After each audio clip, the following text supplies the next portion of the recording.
ఈరోజు మిత్రులు ఇంతకుముందు త్రిమూర్తులు గారు చెప్పినట్టుగా పోయిన మాసం 12వ తారీఖున వైఎస్ఆర్ కాంగ్రెస్ పార్టీకి చెందినటువంటి కాపు పెద్దలం అందరం కూడా తోట త్రిమూర్తులు గారు 21వ తారీఖున 21వ తారీఖున మేము సమావేశమయ్యాం. ఆ సమావేశంలో అనేకమైన విషయాలు చర్చిస్తూ ఈ విషయం కూడా చర్చించుకొని ఎవరైతే సాయికృష్ణ తల్లి గారు ఉన్నారో విజయలక్ష్మి గారు, వారికి భర్త లేడు, కొడుకు కూడా చనిపోయాడు, కూతురున్నా పెళ్లి చేసుకుని వెళ్ళిపోయింది, ఏకాగ్యం ఉంది. కాబట్టి ఆ తల్లికి కొంత మేరకు ఆర్థిక సహాయం చేయాలనేటువంటి ఉద్దేశంతో మేమందరం అనుకుని ఒక 40 మంది వైఎస్ఆర్ కాంగ్రెస్ పార్టీకి చెందినటువంటి నాయకులం 50,000 రూపాయల చొప్పున కలెక్ట్ చేసి ఆమెకి ఈ రోజున ఆమె పేరుతో ఒక డీడీ తీసి ఆ డీడీని వారికి ఇచ్చి వేయడం కోసం మేము ప్రధానంగా ఈరోజు ఆమె ఉద్దేశంలో ఉందని చెప్తే అక్కడికి వచ్చి ఆ డీడీని మీ అందరి సమక్షంలో అందజేసి వెళ్తున్నాం. ఇది ప్రధానంగా ఇవాళ ఇక్కడ రావడానికి గల కారణం.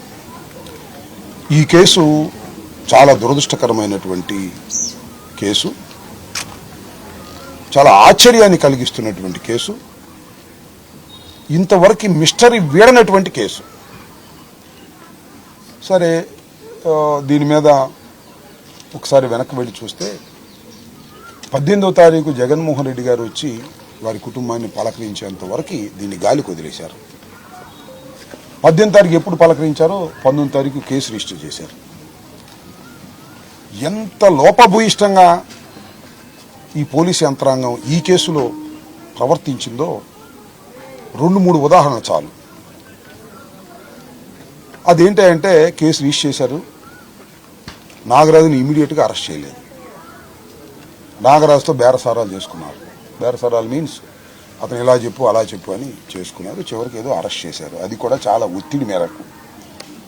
ప్రధానంగా సమాజంలో ఉన్నటువంటి వ్యక్తులు దీన్ని వేలెత్తి చూపుతున్నారు కాబట్టి అరెస్ట్ చేశారు. అరెస్ట్ చేసి ఆయన సెల్ని తీసుకోలేదు. ఆయన సెల్ తీసుకుంటే ఆయన కమిషన్తో మాట్లాడిన సంగతో లేకపోతే ఎవరితో మాట్లాడిన సంగతి అన్నీ వస్తాయి. అది తీసుకోలేదు. అది ఒక పెద్ద లేఖన.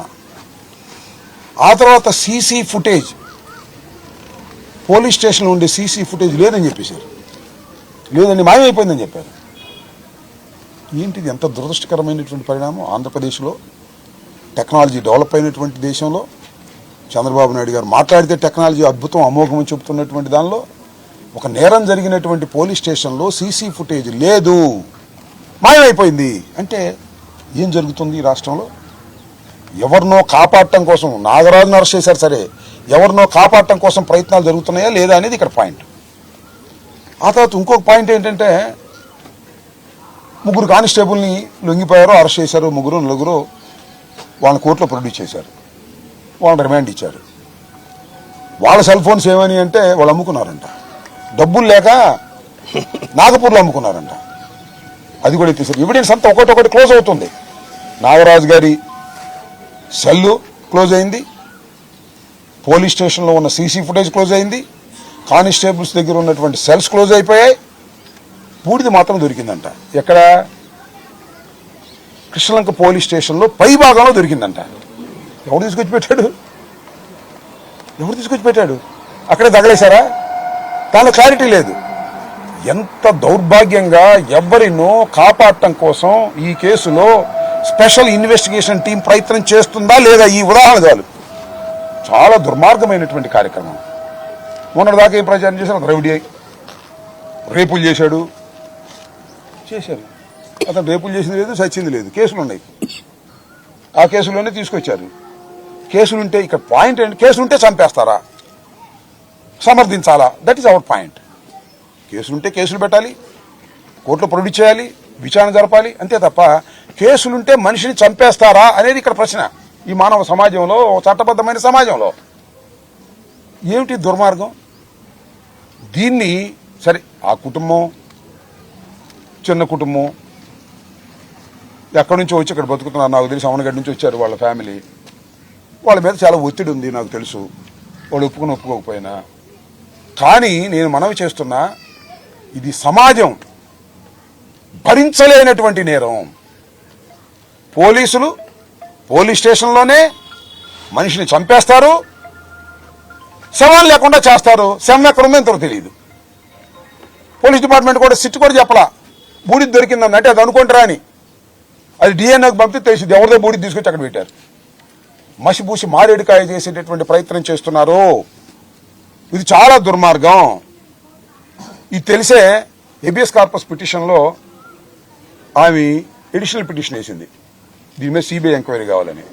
అక్కడ నుంచి ఒత్తిళ్లు చంద్రబాబు నాయుడు గారు, తెలుగుదేశం ప్రభుత్వం, పోలీసు యంత్రాంగం ఆమెను ఎన్ని రకాలుగా ఒత్తిడి చేయాలో అన్ని రకాలుగా ఒత్తిడి చేస్తున్నారు.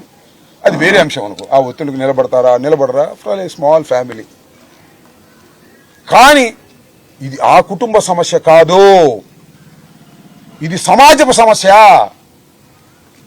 ఒక వ్యక్తిని పోలీస్ స్టేషన్లో చంపేసినటువంటి సంఘటన, చంపేసి శవాన్ని మాయం చేసినటువంటి సంఘటన, ఆ శవం ఎక్కడుందో దొరకనటువంటి సంఘటన. ఇది సమాజం ఉలిక్కిపడేటటువంటి పెద్ద ప్రమాదకరమైనటువంటి క్రైమ్. దీన్ని సమాజం సహించడానికి వీల్లేదు. We will fight out. సమాజంలో ఒక వ్యక్తిగా, ఒక పార్టీగా, ఒక పౌరుడుగా మేము ఫైట్ చేయడానికి సిద్ధంగా ఉన్నాం. న్యాయస్థానాల్లో కూడా ఫైట్ చేస్తాం.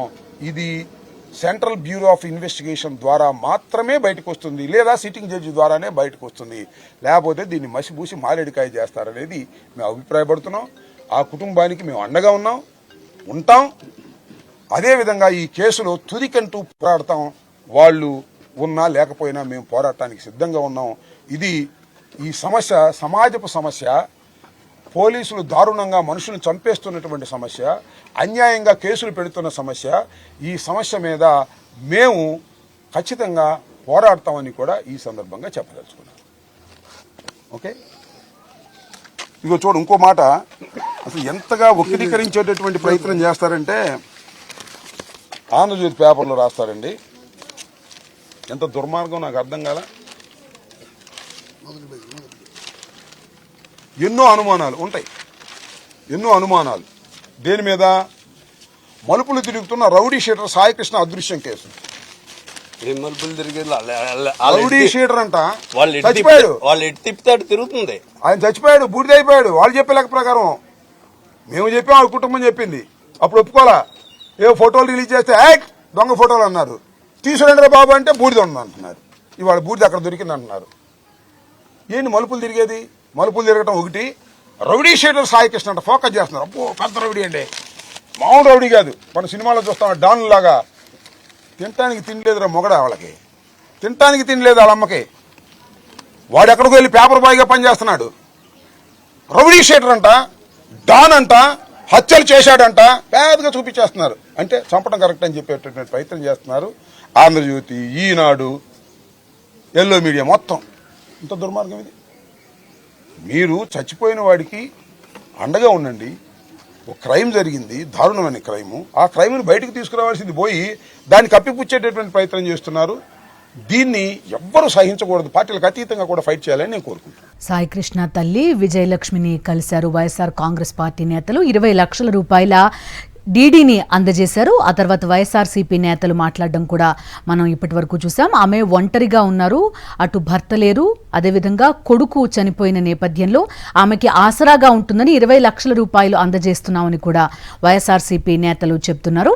అదేవిధంగా సాయికృష్ణ కేసులో సాక్ష్యాధారాల్ని ఒక్కొక్కటిగా కనుమరుగు చేసే ప్రయత్నం చేస్తున్నారు. ఫోన్ నాగపూర్లో ఉందంటున్నారు. అదేవిధంగా కానిస్టేబుల్ దగ్గర ఫోన్లు లేవంటున్నారు. ఇప్పుడు ఏకంగా బూడిద మాత్రమే దొరికింది, అది కూడా కృష్ణలంక పోలీస్ స్టేషన్ పైభాగంలో దొరికిందని చెప్తున్నారు.